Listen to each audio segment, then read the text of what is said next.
አፉ እንድትለኝ ነው እንግዲህ እስከዛሬ ያው ከካፊሮች ጋር አብሬ ስሰድብ ነበር ስቦጭቀ እና አፉ በለኝ። አሁን ኦልሞስት ወደ እስልምናው እየተረጋጋሁ ነው፣ ወደ ቀልቤ እየተመለስኩ ነው እና አፉ እንድትለኝ ነው እንግዲህ። ተሳደብ እስኪ በቃኝ፣ ተሳደብ። አብሽር አላህ ይቅር ባይ ነው፣ እሱ ይቅር ይልሃል። እኔ ይቅር ብያለሁ፣ ግን እኔን ሳይሆን አላህ ስብሐነ ወተዓላ ይቅር እንዲልህ ወደ እርሱ ተውበት አድርግ። አንዳንድ ቪዲዮዎች ተቆርጠው አይቻለሁ። አላህን በዛ ቃል መዳፈር አላህ ቻይ ነው። አላህ ስብሐነ ወተዓላ ከስሞቹ መካከል አልሐሊም የሚል ነው። አንድ የሚረብሽ ድምፅ አለ መሰለኝ አንተ ጋር። የአላህን ቻይነት አስተውላላቸው። አንዳንዴ በአላህ ላይ ሰዎች እንደፈለጉ ሲናገሩ፣ በመልእክተኛው ሰለላሁ ዐለይሂ ወሰለም ላይ እንደፈለጉ ሰዎች ሲናገሩ፣ ማንም ሰው አሁን ጥሩ መጥፎ ቃል እንዳይናገረው ፈኢነሁ ጃአና ታኢበን ኢለላህ ሱብሓነሁ ወተዓላ፣ ወደ አላህ ተመላሽ ሆኖ ተጸጻች ሆኖ መጥተዋልና ክፉ ቃል እንዳትናገሩት። ለማንኛውም የአላህ ስብሐነሁ ወተዓላ ሐሊም ቻይነት ይስተዋላል። አንዳንዴ አላህ በቁርአን ላይ የተናገረን ካያችሁ ወለው ዩአኺዙ ላሁ ናሰ ቢማ ከሰቡ ማ ተረከ ዐላ ظህሪሃ ሚን ዳባ ይላል።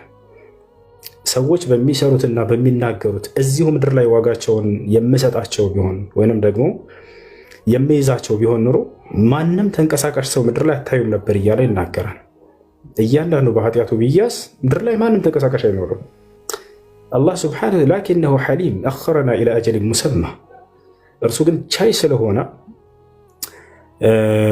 የውመል ቂያማ አድርጎታል የሰዎችን ሁሉ ምንዳ። እንዳጠቃላይ ወደ አላህ ስብሐነሁ ወተዓላ ተውበት እስካደረግክ እስከተመለስክ ድረስ አውፍ ብለናል፣ ይቅር ብለናል። እሺ ቀጣይ ጥያቄ ለሱ ቀጥል።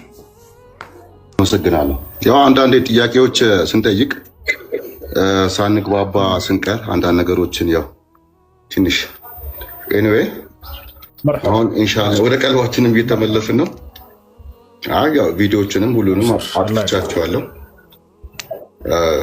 እኔ ጥያቄ ልክ አልነበረም አለለም። ያው ጠየቅኩኝ ስላልተመለሰልኝ ኦልሞስት አሁን እኔ በማንበብም እንዲህ በመወያየት በተለይ ደግሞ ለጥያቄዎች መልስ እያገኘ የመጣሁት በነገራችን ላይ ከክርስቲያኖች ጋር እየተወያየው እንደዚህ የተነጋገርክበት ስትሄድ ብዙ ነገሮችን አሁን ከራሴ አንግል ለራሴ መመለስ ለሰዎች መመለስ ጀምሬያለሁ። ኤኒዌይ አንተ ማፉከ አላህ አፉ እንደቢለኝ እርግጠኛ ነኝ። ብቻ እዚህ ጋር አንዳንድ የቦጨኳችሁ ምናምን ስላላችሁ አብሬ እናንተ አፉ እንድትለኝ ነው እንጂ አላህ እንግዲህ መቼም አላህ የሰውን አልምርም ነው የሚለው አይደለ?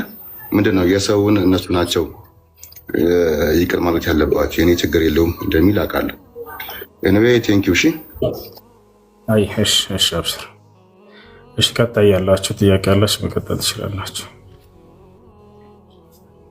እሺ ያው ያጠያየቁን መንገድ አስተካክሎ ኢስላም አትጠይቀው አይልም። በነገራችን ላይ ኢስላም አትጠይቀው አይላችሁም። ማንኛውም ጥያቄ መጠየቅ ትችላለች። አንድ ቤት አድርጎ ከይቅርታ ጋር ጉዳይ ላስረዳ። ማንኛውም ጥያቄ መጠየቅ ትችላላችሁ። እንዳውም መጠየቅን ያበረታታል ኢስላም። ለምን ቃላችሁ በቁርአን ላይ ወየስአሉነከ እያለ አላህ ብዙ ቦታ ላይ ይናገራል። ሙሐመድ ሆይ እንዲህ ይጠይቁሃል፣ እንዲህ ይጠይቁሃል፣ እንዲህ ይጠይቁሃል፣ እንዲህ ብለህ መልስላቸው፣ እንዲህ ብለህ መልስላቸው፣ እንዲህ ብለህ መልስላቸው የሚል ነፍ የቁርአን አንቀጽ አለ። ለምሳሌ የስአሉነከ አኒል ኸምሪ ወልመይሲር ቁል ይላቸዋል። ሙሐመድ ሆይ ስለ አስካሪ መጠጥና ስለ ቁማር ይጠይቁሃል፣ አንተም እንዲህ ብለህ መልስላቸው ይላል። ወዲያው ወኢዛ ሰአለከ ዒባዲ ዐኒ ፈኢኒ ቀሪብ፣ ሙሐመድ ሆይ ባሮቼ ስለ እኔ ከጠየቁህ እንዳትጠይቁ ስላለህ አላለም፣ ላ በላቸው እንዲህ ብሎ መልሰን ይሰጣል እዚያው። ወየስአሉነከ ዐኒል የታማ፣ ስለ የቲሞች ይጠይቁሃል ወላጅ አልባ ስለሆኑ እንዲህ ብለህ መልስላቸው ይላል። የስአሉነከ ዐኒል አሂላ፣ ስለ ጨረቃ ይጠይቁሃል ቁል እያለ ይናገራል፣ እንዲህ ብለህ መልስላቸው። የስአሉነከ ዐኒ ሳዓ ቁል፣ ስለ ትንሣኤዋ ስለዚያች ቀንና ስለዚያች ሰዓት ይጠይቁሃል፣ እንዲህ ብለህ መልስላቸው። ወየስአሉነከ ዐኒል መሒድ፣ ስለ ወር አበባ ደም ይጠይቁሃል ቁል ሁወ አዘን፣ በል እንዲህ ብለህ መልስላቸው። ነፍ የቁርአን አንቀጽ የወረደው እንዲህ ብለው ይጠይቁሃል ሰዎች እንዲህ ብለህ መልስላቸው የሚል ነው። ነገር ግን አንድ የቁርአን አንቀጽ ያነሱና ስለ ሃይማኖት መጠየቅ አይቻልም ብለው ሊያዝበረብሯቸው ወይም ሹብሃ ሊፈጥሩባቸው ይችላሉ። የት የሚገኘው ያ አዩሃ አለዚነ አመኑ ላ ተስአሉ አን አሽያእ ኢን ቱብደ ለኩም ተሱእኩም ወኢን ተስአሉ ዐንሃ ሒነ ዩነዘሉ ልቁርአኑ ቱብደ ለኩም ዐሳ ላሁ ዐንሃ ወላሁ ገፉሩን ሐሊም ይላል። ያ አዩሃ ለዚነ አመኑ ይላል አንቀጹ። እናንተ ያመናችሁ ሆይ ላ ተስአሉ አትጠይቁ ይላል። ችን ቁርጥ ያደርጉና አትጠይቁ ተብለዋል በእምነታቸው ይሏቸዋል። ላ ጨርሶት እንጂ አንቀጹ ብዙ ጊዜ ሰባኪ ነን የሚሉ የክርስቲያን ሰባኪዎች እንዲህ ቁርጥ እያደረጉ ያመጡና ወይንም የራሳቸውን ግንዛቤ በዚያ ላይ እያስቀመጡ ይሸውዳቸዋል ተከታዮቻቸው። ለአንደዛ አይደለም፣ ጨርሱት አንቀጹን በላቸው። ላ ተስአሉ አትጠይቁ ካለ በኋላ አን አሽያ ኢን ትብደ ለኩም ተስኡኩም ቢመለስላችሁ ወይንም ቢገለጥላችሁ የሚያስከፋችሁና የሚያሳዝናችሁን ጥያቄ አትጠይቁ ተባለ። ይህ የወረደበት ምክንያት አለ። በመጀመሪያ አንድን ግለሰብ አስመልክቶ ነው። ያም ሰው የጠየቀው ሊጠቅመው የማይችል ሊጎዳው የማይችል የሆነ ጥያቄ የጠየቀ አካልን አስመልክቶ ነው።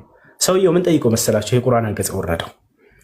ጃአ ረጁሉን ኢለ ነቢይ ሰለላሁ ዐለይሂ ወሰለም ወቃለ ያ ረሱለላህ አይነ አቢ ፈሰከተ ዐንሁ ነቢ ሰለላሁ ዐለይሂ ወሰለም ፈቃለ አይነ አቢ فسكت عنه النبي صلى الله عليه وسلم فقال أين أبي يا رسول الله فقال له النبي صلى الله عليه وسلم أبوك في النار فتولى الرجل حزينا የሆነ ሰው መጣና ነብዩ ሰለላሁ ዐለይሂ ወሰለም ጠይቃቸው አንተ የአላህ መልእክተኛ ሆይ አባቴ የት ነው አላቸው። የእሳት ነው የገነት እያላቸው ነው። ዝም አሉት እንዳያዝን ብለው አውቀዋል። ነብዩ ሰለላሁ ዐለይሂ ወሰለም አባቴ የት ነው አንተ የአላህ መልእክተኛ አላቸው። ዝም አሉት። መጨረሻ ላይ አንተ የአላህ መልእክተኛ ሆይ አባቴ የት ነው እያልኳቸው እኮ ነው አላቸው። አቡከ ፊናር አሉት። አባትህ የእሳት ነው እንግዲህ አሁንስ አሉት ነብዩ ሰለላሁ ዐለይሂ ወሰለም። ወታች አለ።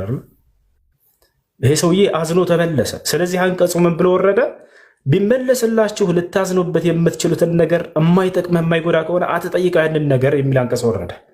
እነሱ ግን በምን ጠምዝዘው ይነግሯቸዋል? ስለ ሃይማኖታችሁ አትጠይቁ ተብላቸዋል ይሏቸዋል። ላ እንደዛ የሚል የለም፣ እንደዛ የሚል የለም በፍጹም። ወታች አለ አይደል? ማን እንዳውም ሃይማኖታቸውን ጠይቁ እያሉ ነብዩ ሰለላሁ ዐለይሂ ወሰለም ያበረታቷቸው ነበር። ሰዎች መጥተው ይጠይቁ ነበር ቤታቸው፣ ነብዩ ሰለላሁ ዐለይሂ ወሰለም ይመልሱላቸው ነበር። ነገር ግን ይሄ ሰው አባቱ የእሳት መሆኑ የገነት ምንድን የሚጠቅመው ነገር አለ? ላ የለም፣ ምንም የሚጠቅመው ነገር እንዳውም እንዲያዝን ያድርገዋል። ስለዚህ ቢመለስላችሁ ልታዝኑበት የምትችሉትን ነገር አትጠይቁ፣ አይጠቅማችሁም አይጎዳችሁም እያለ አላህ ሱብሓነሁ ወተዓላ እየነገራቸው ነው። ለማንኛውም ይሄን ይመስላል።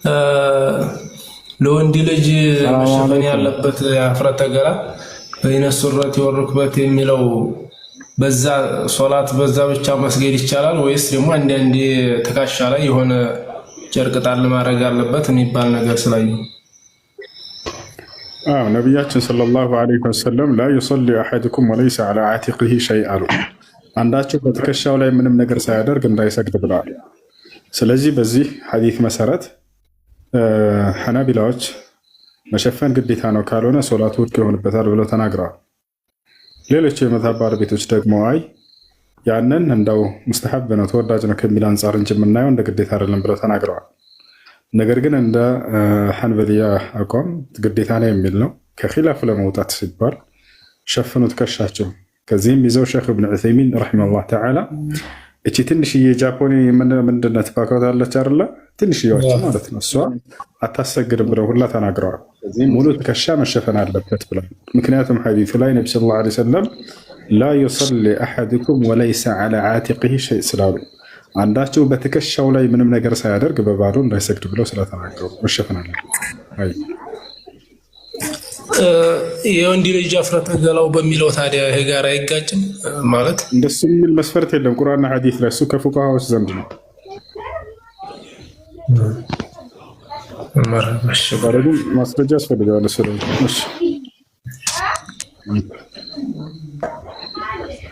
እሺ ጥያቄ አለ? ቀጥል።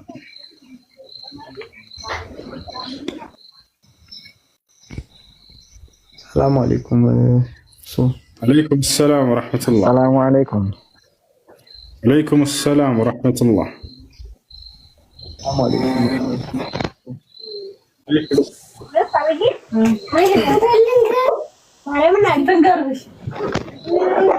ماشي. سلام ነው? الحمد لله.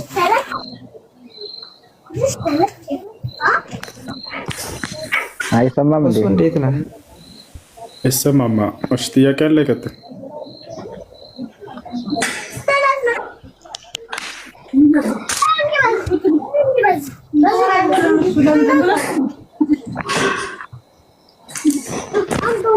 ሰላም አለይኩም። እሺ ሰላም አይሰማም? ሰማን። ሰበካ ሆኖ ነው የማይመጣው። ላይቭ ስትገባ ለምንድን ነው የማይመጣው? ምንድነው ችግሩ? ፊት ይመጣ ነበረ፣ አሁን ግን አይመጣልኝም። እንደ የቲክቶክ አፕሊኬሽን ከሌሎች ይለያል ይመስለኛል። ቲክቶክ በጣም ጠንካራ ኔትወርክ ዳታ ይፈልጋል። ዱባይ ያለሁ ዳታ በጣም ጠንካራ ስለነበር ልክ ስገባ ጊዜ ላይቭ ፎሎ ያደረጋቸው ሰዎች ሁሉ ኖቲፊኬሽን ይደርስላቸዋል ማለት መግባቴን ያሳያቸዋል። ኔትወርክ ደግሞ ደካማ ሲሆን ጊዜ የዛኔ አይገባም። ምናልባት ስታሳልፉ ካላገኙ በስተቀር እንደዛ ይመስለኛል። ለማንኛውም አልፎ አልፎ እንገባለን ኢንሻአላህ። ኢትዮጵያ ከመጣሁ ወዲህ ነበረ። አሁን ቅርብ ጊዜ ነው በነገራችን እንደዛ ይመስለኛል። ብቻ አላህ አለም። እሺ ጥያቄ ያለ ይቀጥላል። ሰላም አለይኩም። ወአለይኩም ሰላም ወራህመቱላህ። እንዴት ነው ወንድማችን? አልሐምዱሊላህ ሰላም አልሐምዱሊላህ። አንድ ጥያቄ ነበረኝና ፀጉር ማስተከልን በሸሪያችን እንዴት ይታያል? زراعة الشعر جائزة። ፀጉርን ማስዘራት ወይንም ፀጉርን ነቅለ ተከላ ማድረግ ምንድነው? የመለጠበት ሰው ያን ማስተከል ችግር የለውም። የማይቻለው ምንድነው ታዲያ ከተባለ ወስል الشعر بالشعر ፀጉርን በፀጉር ማቀጠል ነው የማይቻለው። لحديث النبي عليه الصلاة والسلام لعن رسول الله صلى الله عليه وسلم النامصة والمتنمصة والواصلة والمستوصلة والواشمات والمستوشمات والمتفلجات ፀጉርን የሚቀጥልንና የሚያስቀጥልን ሰው ነብዩ ሰለላሁ ዐለይሂ ወሰለም ረግመውታል ይላል። ከወንድም ይሁን ከሴት ፀጉርን በፀጉር ላይ የሚቀጥል ዊግ ወይንም ደግሞ ለወንድ ማስቀጠል በፀጉር ላይ ራስታ ምናምን የሚሏቸው እሱ ሐራም ነው፣ አይቻልም። ነገር ግን ሰውየው ፀጉሩ ከተመለጠበት መሰረታዊ የሆነ ፀጉሩን አላህ የፈጠረለትን ቢያጣ ሰውየው ያንን ማስተከል ዚራዓቱ ሸዕር ችግር የለውም። ከዚያ ጋር የሚገናኝ አይደለም። እሺ ኸይር ይሽኩር። አይ ሰላም አለይኩም ወራህመቱላሂ ወበረካቱ። ወአለይኩም ሰላም ወራህመቱላሂ ወበረካቱ። ኡስታዝ እንዴት ነህ? ደህና ነኝ አልሐምዱሊላህ። አንዳንድ ዳዒዎች መስጊድ ላይ ዳዕዋ አድርገው ሲጨርሱ እስኪ አፋፉ ተባባሉን ምናምን ይላሉና እንዴት ነው? አላውቀውም ወይም ደግሞ የማውቀውም ቢሆን እዳ ሊኖርብኝ ይችላል፣ እዳ ሊኖርበት ይችላል መሰል ነገራቶች አሉና ዝም ብሎ አፋፉ መባባል እንዴት ይታያል?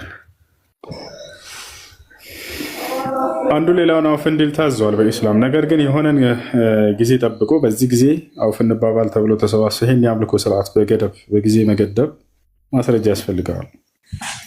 ጊዜ ሳትገድቡ እንዲህ አይነት ጊዜ ያልተገደበላቸውን የአምልኮ ስርዓቶች ጊዜ መገደብ ማስረጃ ያስፈልገዋል። ማስረጃ ከሌለው ደግሞ ስራው ቢድዓ ሊሆን ነው። ምክንያቱም لأن العبادة توقيفية لا تعمل إلا بما جاء في كتاب الله وفي سنة رسوله صلى الله عليه وسلم عبادة توقيفية አላህና መልእክተኛው ባዘዙበት መሰረት ካልሆነ በስተቀር እኛ በራሳችን የሆነን ኢባዳ ደንግገን በዚህ ጊዜ ይሄን ያክል 50 ሶላት እንስገድ በራሳችን ብንስማማ እንችላለን? ያ ነው እና የሆነን ጊዜና የሆነን መጠን የአምልኮ ስርዓት በራስ መገደብ አይቻልም። እንደ ኢስላም አላህና መልእክተኛ በገደቡልን ልክ ነው የምንጠቀመው። የቀውል ነብዩ አለይሂ ሰላቱ ወሰላም من عمل عملا ليس عليه امرنا فهو رد የአላህና መልእክተኛው ትእዛዝ የሌለበትን ስራ የሰራ ያ ስራው ተመላሽ ነው፣ ተቀባይነት የለውም። وقال عليه الصلاة والسلام من أحدث في أمرنا هذا ما ليس منه فهو رد ይዘቻለ ይሄ ይመስላል። እንደተቃላይ አውፍ መባባል ይቻላል፣ ነገር ግን ያንን በገደብ መገደብ አይቻልም። በዚህ ጊዜ አውፍ እንባባል እንትን ማለት አይ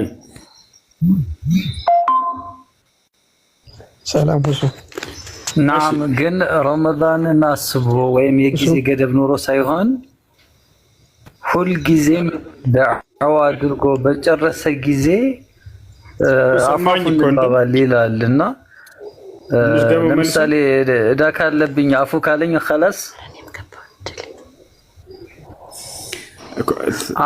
አንተ በጊዜ ገደብ ስትል ይሄኛውን እንትን ያልካል መሰለኝ። አይደለም ዳዋ በተደረገ ቁጥር ተሰባስበን አውፍ መባባል አልክ። አንድ ነው። እሱ ነው እየተናገርኩኝ ነበር። ረመዳን ሲመጣ ጠብቆ ሊሆን ይችላል ሰው የሆነ ዳዋ ተደርጎ ጠብቆ ሊሆን ይችላል። ሁሌ በየግንትኑ በየሙናሰባው እሱ ሳይሆን በየትኛው ጊዜ ሊሆን ይችላል። ጊዜ ሳይገደብ አውፍ በለኝ አውፍ ብያለሁ ከሆነ ይሄ ችግር የለውም። እንደሱ አይ እሺ ጀዛከላህ ኸይር። እሺ እሺ እየሰማ ነው። ሰላም አለይኩም። ወአለይኩም ሰላም ወራህመቱላሂ ወበረካቱ። ይህ ሰሊና ጓደኛ ነበርኩ አውርታለች መሰለኝ። አሃ እሺ እሺ። አሃ ሰሊና ሰላም ነው፣ እንዴት ነሽ? እሺ እግዚአብሔር ይመስገን። እንዴት ናችሁ? አኛ አልሐምዱሊላህ። እና 3 ዓመት ሆነናል አብረን ማለት ነው። እና 3 ዓመት ሆነናል አብረን ማለት ነው። እሺ እየሰማ ያለ ኒካና እስልምና መቀበል ትፈልጋለች እና ደግሞ ሰማ ልጆች اسمعوني كلامي ሰሊና ይሰማሻል? ሰሊና ይሰማሻል ወይ? ይሰማኛል። አው ግን ሚውት አድርጋችሁ ክርስቲያን። እሺ እንትን ጥያቄዎችሽን አልጨረስሽም? ይሰማ ጥያቄዎችን አልጨረስሽም ወይንስ ጥያቄዎች አሉሽ? አንዴ ካደበረህ ሚውት አድርግልኝ ስቲከር። ገና አልጀመርኩም፣ እንድታስረዱኝ ፈልጌ ነበር። እሺ ጥያቄሽ ምንድን ነው? ቀጥይ።